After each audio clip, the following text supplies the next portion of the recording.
A photograph isn't finished until it's in print. Wait, in today's digital world, you're talking about printing? Okay, boomer. But all jokes aside, I couldn't agree with this more. A time-tested skill and activity that photogs do is printing their work. And here's a few reasons why.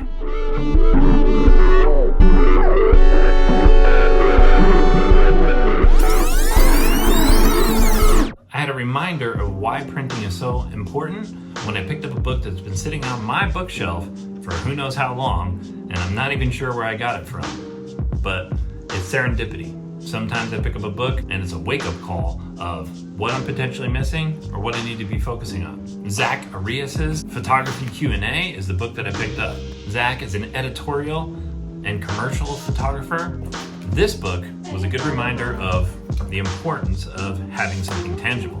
Funny enough, within about a week, I'm going to be shipping out my first postcard project, which is a print of a Halloween scene that I captured in my neighborhood, Dunbar Spring, Tucson, that I'm really proud of and really excited to get in the hands of people. But there's a little background about why printing is important to me.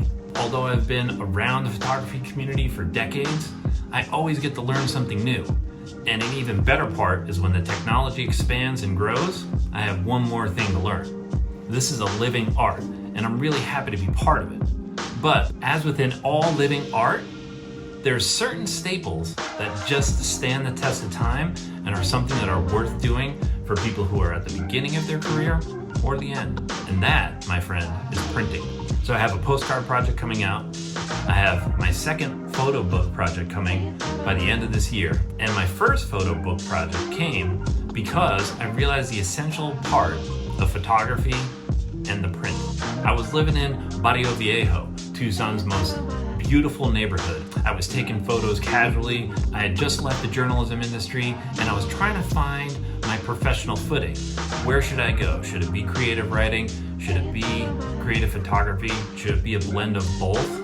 Or expand like I am now and grow into video making and documentary? So this is pre-2020. And then we had the tragedy of COVID-19 and the subsequent lockdowns that were required due to the pandemic. Now, when that tragedy hit my particular area, Arizona, I had a little bit more leeway because yeah, it is still the Wild West. And yes, I still have a press pass because I freelance on a pretty regular basis. So we're in the midst of the pandemic, it's locked down, but I'm behind my lens. Almost 7 days a week, I'm capturing night stuff, street photography stuff. I'm getting inspiration from Instagram, and then I'm getting inspiration from photo books that are just sitting on my shelves. The Masters, Diane Arbus, Harry Callahan. These are the people that I've looked up to and looked to for inspiration when life was getting a little too real. So by the end of 2020, it's almost Christmas time, and I have this huge collection of vibrant, day-glow Christmas lights displays all throughout Barrio Viejo.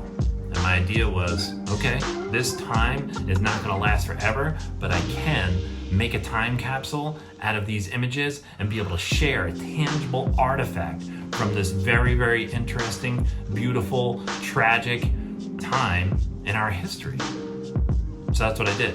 I found a really great publisher, which I'll link in the description, and I got to work. I worked with my best friend to edit and lay out the photo book completely. The product was worth its weight in gold. Lutes del Barrio was my first self-published photo book. The first run sold out in no time at all. For me, it wasn't about the sales. It was about capturing something that was important to me, an area that was important to me, and going through the process of culling all of these fantastic images, figuring out the formatting, going back and forth with the printer when the bleed lines are off, which I didn't even understand when I started this process. And then it's post-production. What looks good on a digital screen is gonna look a lot different on a photo book. So learning those lessons, it's almost as fun as taking the images themselves. And when I moved on from Barrio Viejo, a home, away from home, a place where I needed some salvation and a place to regroup, and it showed me that life is a lot more than career. It's about community, it's about expressing, and it's about loving your daily routines, which all of my favorite routines I actually established in that neighborhood. but I knew my time was limited there. So I created this time capsule, and now I have it forever. In today's digital world, I quite enjoy the analog process of printing something out, figuring out which images are going to go into this book or going to be this postcard, and who knows where this is going to turn for me. And when you're camping or you're in a remote site like Elgin, Arizona, like I go to on a regular basis, I don't have to care about Wi-Fi. So I've got a tangible artifact of living art that I get to carry with me. I hope the same for you. But enough of the jibber jabber.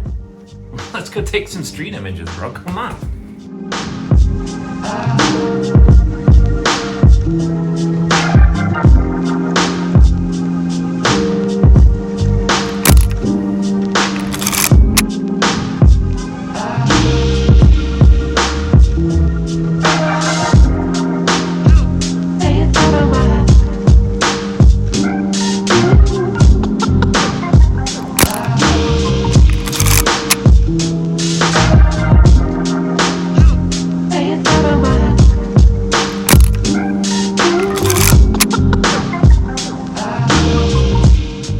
Another pro tip that I almost forgot, never put your gear away until you're actually off the scene.